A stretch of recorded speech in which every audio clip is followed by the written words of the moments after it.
Today on 16-Bit Game Review, I look at a face. I fall into a pit of lava. And the more pixels, the merrier.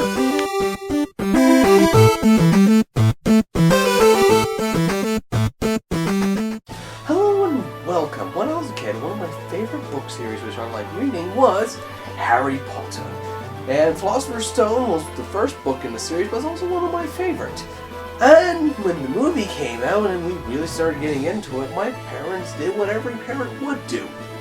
Buy their kids all the merchandising. We had Legos, we had journals with Harry Potter on the front of it, we had video game with Legos in it, called Lego Harry Creator Harry Potter, and we also got the official Harry Potter video game for the PlayStation.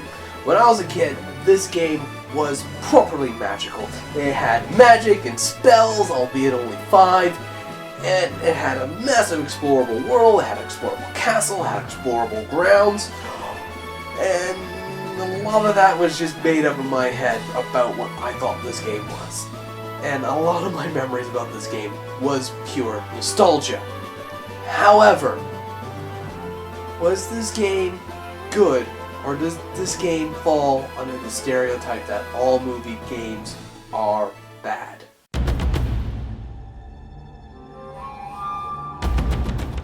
Harry Potter and Philosopher's Stone has pretty much nothing to do with the movie or book it's based off of. However, this was a good thing since the story that they did create is in the same spirit as the original and ultimately was the wiser choice because the story which was created is ultimately good, not the best narrative material in the world. This is, of course, a tie-in game, but it's good enough that it satisfied the 5-year-old me who decided to go and play it. And honestly, if they would have tried to make Harry Potter into a video game with the exact story that was written in the book, oh my goodness, it would have been boring and drawn on forever. If you want to see what that would have actually looked like, play Harry Potter and the Philosopher's Stone for the Game Boy Color.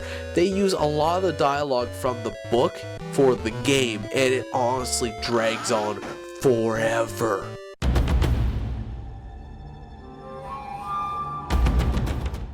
We all know that licensed games usually aren't completely original, basing its original game off of another series or an already existing idea.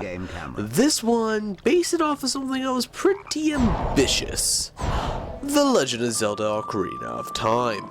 Harry copies the stealth elements from Zelda, it copies the 3D platforming from Zelda, and some parts of the combat is copied from Zelda. They've only been watered down to the point where you're only aiming and crossing your fingers that your spell lands on the enemy.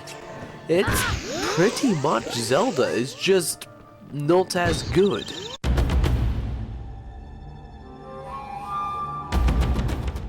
The controls are a mixed bag of very good, like walking around the castle or even some parts in fighting, but they are also atrocious when it comes to 3D platforming. Here's an excellent example of them being bad, and broomstick handling being way too sensitive. The overall feel of the game is that it is extremely sluggish. It's very noticeable when it comes to potion making and learning new spells when it's button sensitive.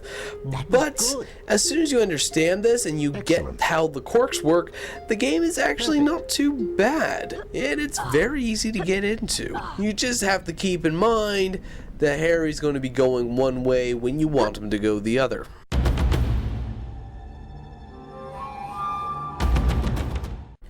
As you can see here, and here, he is. But on both occasions, you do triumph against him. Sadly, you can't kill the plummy little bastard.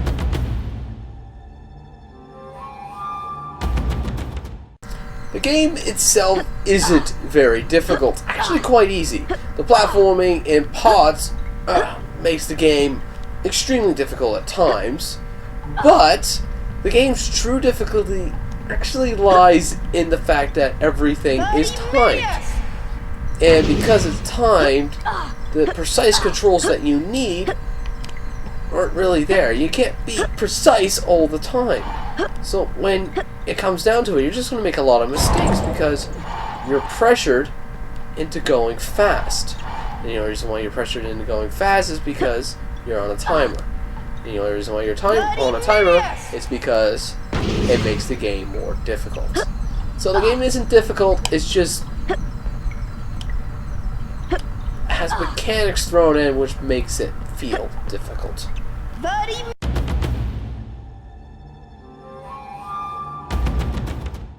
For me, the music is just absolutely gorgeous. It's relaxing, it fits the atmosphere of the game, it is spot on. And EA hired the right man to do the job, Jeremy Soule. And if you don't know who Jeremy Soule is, have you ever played Skyrim? He wrote that. He also composed the Morrowind and Oblivion. And if you don't believe me, just take a little listen of the Harry Potter soundtrack and tell me you can't imagine walking around in Skyrim while listening to this.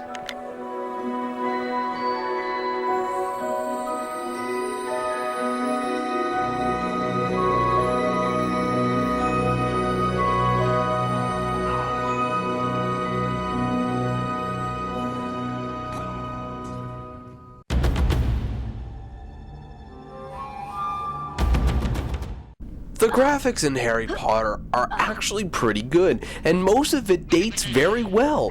It's dripping with atmosphere, and it's honestly a gorgeous thing to look at. The castle is beautiful, the grounds are beautiful, the dungeon is deep and brooded. It's just all lovely and warm feelings, and it looks nice. I mean, there is absolutely no... Oh my god! What happened to your face? Your faces have melted onto polygons! Just... ugh.